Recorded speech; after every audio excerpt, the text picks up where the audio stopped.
Yo, what is going on? It is Teacher Michael here, and I am back with another VIPKid video, and today's video is all about time zones. I've heard from a bunch of different teachers about the pros and cons of teaching in their time zone, and I thought today, in this video, we would try and answer this question once and for all. What is the best time zone for VIPKid teachers? I'm not the only one you are gonna hear from in this video. I reached out through Instagram and asked for submissions from a bunch of teachers just like you, and I thought we would kick things off by going to ground zero of time zones. That is Greenwich Mean Time. So let's travel across the Atlantic Ocean and hear from some of our European teachers. I teach from about 9 in the morning until 3 in the afternoon. I'm not a morning person, so I love that it's a normal workday hours. The best part about working in this time zone is that I teach from 9 a.m. to 3 p.m., which is perfect because it's like an average school day. The best thing about working in this time zone is that I don't have to do weekends or overnights because my schedule is already full-time during the week. My favorite part about working in this time zone is the regular working hours. Those graveyard shifts, I can't do. I guess the worst part about working in this time zone is that back home I was done at around 9 or 10. So I could get things done during the day, I could go to the gym. Now I've got to wait for rush hour. Being done at 3 p.m. and then writing feedback for the next hour or two really cuts into your day. So by the time I get out and to start my day beyond teaching, it's usually the afternoon or evening. But I realize that's what most people have to deal with anyway. Overall, I give working in the UK time zone 5 stars. Unsurprisingly, a lot of the European teachers appreciate the fact that they don't have to get up super early in the morning. So that's definitely one of the pros. One of the drawbacks of that, one of the cons, is that it's difficult to use VIPKid as a side hustle if you're living in Europe. Because the teaching takes place during normal working hours, it does make it just a little bit more difficult to have a second job. Either way you slice it, there are no super early mornings in Europe, so that's enough to make me just a little bit jealous. Next up on our time zone tour is going to be the East Coast of North America. I'd say the best part about teaching on the Eastern time zone is that I can plan my day so that I can finish my 10 classes by 10 o'clock in the morning, and I've already made a base pay of $100. If you get up and you teach a class from 3 until 10, you've worked an entire day if you do Monday through Saturday.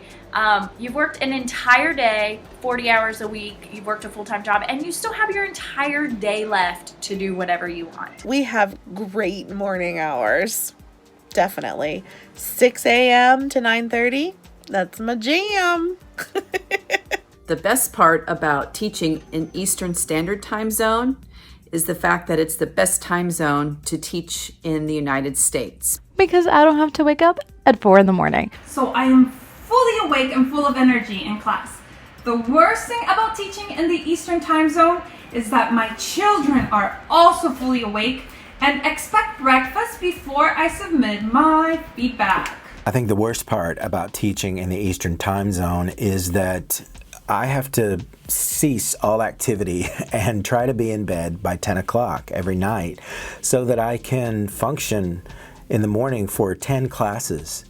So that's kind of a bummer for my social life, but that's the way it goes. A lot of the East Coast teachers are very happy with the morning hours. It's not crazy early, and we still get finished teaching with so much time left to do things throughout the rest of the day. So that's a huge bonus. One of the cons is for parents. If you have children, your kids are likely gonna start waking up before you're finished teaching for the day. So that could be a little bit intrusive. It could interrupt your flow or your classes a little bit. So that's one con. The other thing, as Gary mentioned, because we are getting up early in the morning, it kind of puts a damper on your social life in the evenings. We have to make sure that we get to bed early, that we have enough energy for our students. So it can be a bit of a buzzkill on the evening side of things, but all in all, I think teaching on the East Coast is pretty fantastic. Before we make it all the way out to the West Coast, let's check in with some of our Central Time Zone teachers. Take it away, Jennifer. I would say that the best part about living in the Central Time Zone and teaching for VIPKid is probably the fact that I never feel like I have to wake up too early in order to teach. But at the same time, I am also able to get a decent amount of time in teaching while my kids sleep. The best part about working from this time zone is that when I'm finished with work, my day is mostly free. The worst part is that I have to wake up well before the sun. The worst part about teaching in the Central Time Zone is probably the fact that I can't teach later than 9 a.m. The Central Time Zone teachers kind of have the best of both worlds in a way. They finish early enough to have the rest of their day free. The children aren't going to interrupt the classes early in the mornings like that, but it's not crazy early, although for me it kind of is, but it's not absurdly early, so it's kind of that happy medium. And as Jennifer mentioned, I kind of face this same thing even on the East Coast time zone, is if you want to teach beyond 9 a.m. or beyond 10 a.m. or beyond 11 a.m., if you want to keep teaching into the day like our European teachers, you can't. And before we move on, I just have to say, Christine, your background is incredible. I love something like that that's simple, colorful, easy to do, easy to replicate, a bunch of folded pieces of paper. It looks awesome. All right, let's continue westward and check in with some of our Pacific teachers. What is the best and worst part about teaching in that time zone? The West Coast, Pacific Standard Time. So I think the hardest thing, the worst thing about working in the Pacific Standard Time Zone is that our peak hours are from 2 a.m. to 6.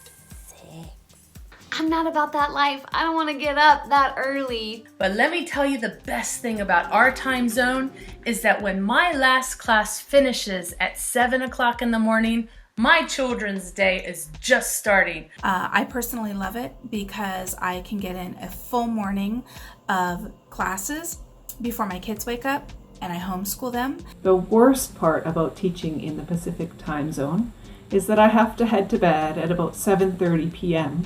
when the sun is still shining. 3 hours makes a huge difference, Jersey. You hear me, New York? You hear me, Philly? You hear me, Florida? You get the point. Bye.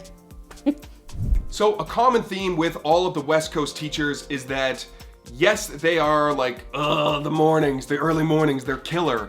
But the West Coast time zone is really good if you want to earn a little bit of money before going off to a second or third job, or if you want to get your teaching done before your family life starts. For me, those early mornings are just a little too much. And as Dasha said, those extra 3 hours really do make a big difference. New York, Chicago, Philly, Florida, me here on the East Coast of Canada, we are really grateful for those extra 3 hours. So much respect to all of you West Coast teachers who are getting up that early and grinding it out before the sun is even up.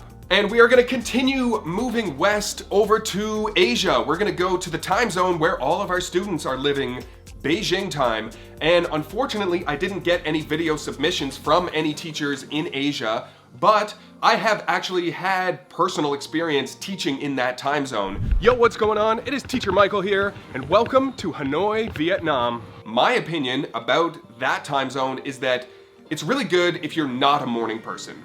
Because the peak hours are a lot more like a regular working day, if you're more of a night person, that's good. The downside of that for me is that I lose energy in the evening. I don't want to be teaching at night or in the evening. So I would much rather get up and get all my teaching done early in the morning and then have that energy for the rest of the day. So for me, the type of person, the temperament that I have, that's not an ideal teaching zone or teaching time zone for me, but it does avoid those early mornings. So if that's not something that you're into, those early mornings, I would pack a bag and head on over to Asia. So to sum things up, what are my final thoughts? The best time zone to be a VIPKid teacher, in my opinion, is, and this is not a time zone that I covered in this video, but I would say the best time zone to be a VIPKid teacher is in Newfoundland time. Newfoundland time is Eastern Standard Time plus 1.5 hours. Newfoundland is the furthest eastern point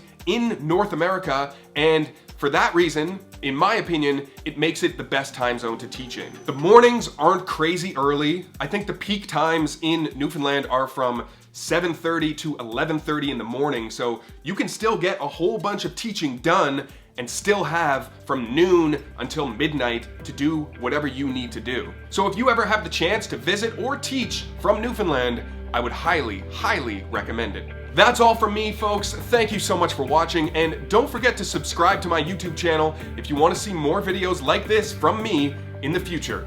Until the next video, have fun teaching. Peace!